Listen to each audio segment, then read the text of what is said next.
Bonjour et bienvenue dans cette exposition rock. Aujourd'hui, je vous pose une devinette. Quel est le point commun entre Cambouis, ici, et Tequila, là? Eh bien, le point commun, je vais vous le montrer, c'est Monsieur Philippe Ménard, le guitariste gaucher avec sa Stratocaster.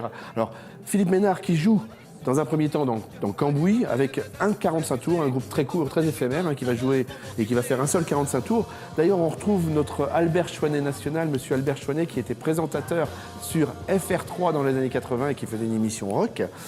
Quand le groupe se sépare, eh bien, ils vont former Tequila.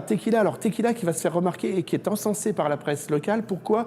Parce que Tequila est le premier groupe nantais avec une fille à la basse, Claudine qui est ici. Je vous la montre ici, Claudine donc avec Philippe Ménard, et ensemble, ils vont commencer à préparer un album.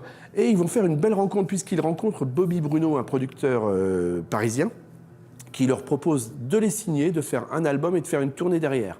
Sauf que le contrat prend un petit peu de temps et qu'entre-temps, Bobby Bruno rencontre un petit groupe parisien qui s'appelle Trust.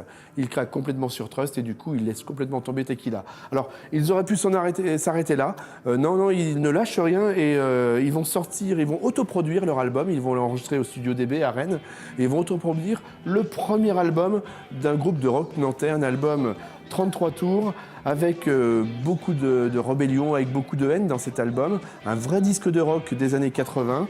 Et d'ailleurs, un disque qui parle beaucoup des quartiers nantais. Il y a notamment un morceau dédié à la cité des Dervalières. C'est Tequila.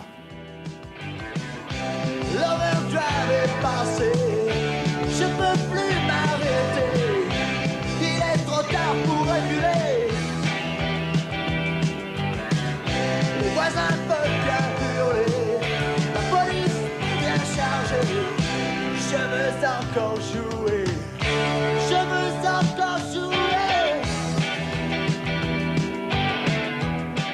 Alors cet album de Tequila va connaître un très beau succès puisqu'il va se vendre à 10 000 exemplaires. Remis dans le contexte, à part Téléphone ou Star Shooter, il n'y a pas beaucoup de groupes qui vendent plus de 25 000 albums en France. Donc c'est un très beau score. Après, ils vont faire 5 albums, donc c'est une belle discographie. Et puis quand Tequila va s'arrêter, eh bien Philippe Ménard va jouer tout seul, en one-man band, comme il dit. Et il va traverser toute l'Europe avec sa guitare, en faisant du blues principalement. Et aujourd'hui, il y a beaucoup de musiciens nantais qui avouent avoir eu l'envie de faire du rock à Nantes parce qu'ils avaient vu Philippe Ménard ou ils avaient vu Tequila en concert. Donc c'est un groupe qui a motivé beaucoup de musiciens par la suite.